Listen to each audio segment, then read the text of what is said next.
Hi everyone, this is Group 1. We're going to share a very interesting topic which with a lot of attention. That is Australia's exports of dairy products for the elderly to China. Before we choosing this industrial and target country, we conducted an in-depth critical analysis. Firstly, we noted the growing trend of the aging population in China. According to statistics, China has one of the largest elderly populations in the world. As the elderly population increases, so does the demand for high-quality, nutritious dairy products. At the same time, we recognize that Australia is one of the world leading producers of dairy products. The high quality of Australia's pastureland and favorable environments for dairy farming has resulted in the production of poor and high-quality dairy products, which are well received by consumers. We can therefore decide to export Australian dairy products to China to meet the growing demand of Chinese seniors. It's not only a business opportunities, but also social responsibility.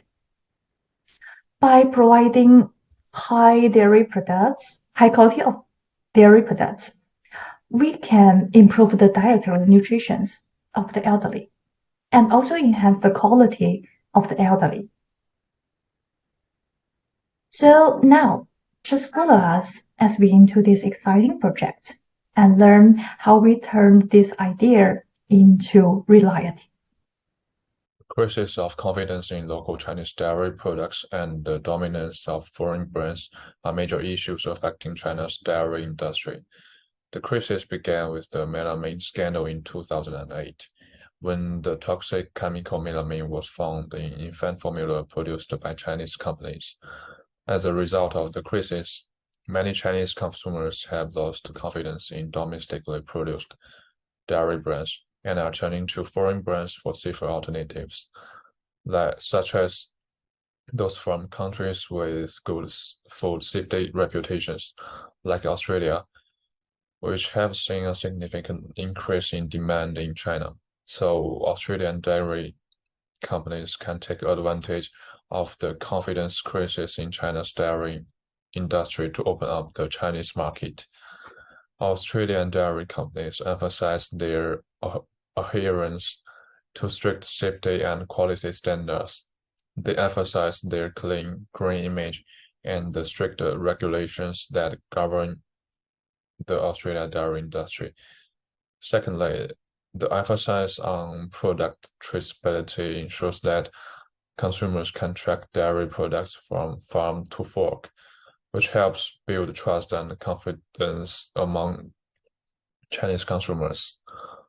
Australian dairy companies are marketing their products in an authentic, natural way to appeal to the growing number of Chinese consumers seeking healthier, more natural products, and they are taking the approach of building partnerships and alliances with Chinese companies to better export Australian domestic products. The third part is about Australian dairy product entering China, leveraging developed logistic networks.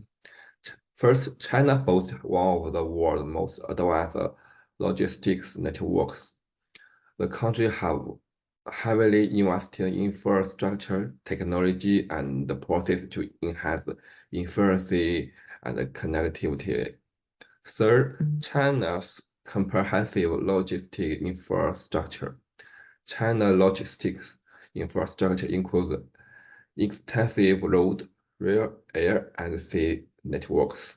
Major cities are connected by high-speed rail and expressway, facilitating rapid transportation of goods. Third is technology and automation. China has adopted advanced technologies such as AI, robotics, and blockchain in logistics. Automated warehouse and smart logistics solutions improve efficiency and reduce cost. The fourth is cross-border logistics. China has established infrastructure cross-border logistics channel, special economy zone and free trade zone facilitate consumer clearance and trade. So that China boasts a highly developed logistics technology and network, facilitating the effective repair and safe transporting of dairy products from Australia to warehouse region in China. This means that supply chains can be managed more effectively. Products can be developed promoted, enhancing consumers' satisfaction and reducing operation cost. Okay, now let's take a look at the relaxation of Chinese import policies, which help Australian dairy industry enter the local market.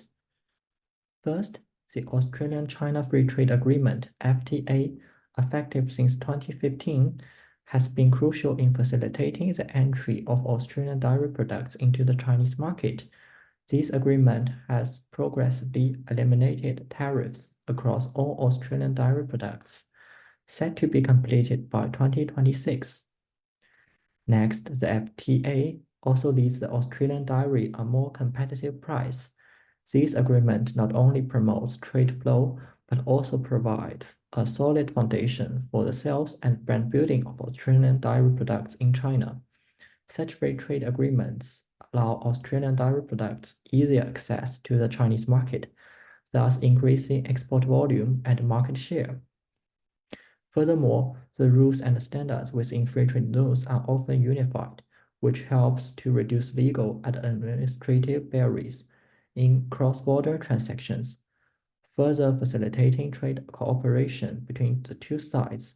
For Australia, this means not only an increase in dairy product exports, but also more stable market access and potential long-term partnership opportunities. In 2020, Australia's dairy exports to China reached $760 million, accounting for 28% of Australia's total dairy exports. By 2021, this figure had grown to $842 million, an increase of 45% from 2020 and 84% above the 5-year average. Among these, skim milk powder was the primary dairy product exported from Australia to China, comprising 38% of the total exports, and it was the main driver of the growth in dairy product exports in 2021. Okay, next, we will take an overview about the population segment. For the domestic factors, according to our investigation, China has an aging population with a significant proportion of elderly individuals. This demographic is increasingly concerned about health and wellness, including bone health, muscle strength, and overall vitality. Besides, due to rapid economical growth in the past 20 years, Chinese elders' purchasing ability becomes stronger. Additionally, there's a growing demand for dairy products among older adults seeking to maintain their health and vitality. So these factors make Chinese elders become an appealing potential customer group. For Australian dairy companies themselves, their products are renowned for their high quality, safety standards, and natural production processes, especially in the neighborhood of coastal cities in China. This reputation aligns well with the preferences of the elderly demographic in China, who prioritize safe and healthy food options. Leveraging these strengths, Australian dairy companies can develop specialized products tailored to the nutritional needs and preferences of elderly consumers. Then come to the nutritional segment part. Thank you. Thanks. My last group member informed us about the impact of Chinese aging society on our strategy to enter the Chinese dairy industry. I will use the current situation of the local dairy industry in China to analyze the advantages and points note for Australian companies to enter in Chinese market. According to the report issued in 2020, Market Line Industry Profile, Dairy in China, the local dairy industry in China usually attracts consumers with selling points such as low price, freshness, and retail. As an Australian company exporting dairy products, and we should not be competing with these local Chinese companies in these areas. At the same time, as Chinese per capita purchasing power grows, the demand for mid to high price dairy products with maybe higher nutrition value, better flavoring, or for other special groups is also increased. Clearly, Australian dairy companies have these advantages. I would suggest our company move into these segments of our cooperate strengths. And in conclusion, the growing dairy market in China and the preference for overseas dairy company for a variety of reasons creates a great opportunity for our company to enter the Chinese dairy market. This is also aided by Chinese relatively favorable import and export policies. However, we also need to make appropriate cooperate strategies, such as catering to the growing aging market and the mid to high price segment to ensure our company maximize the profit.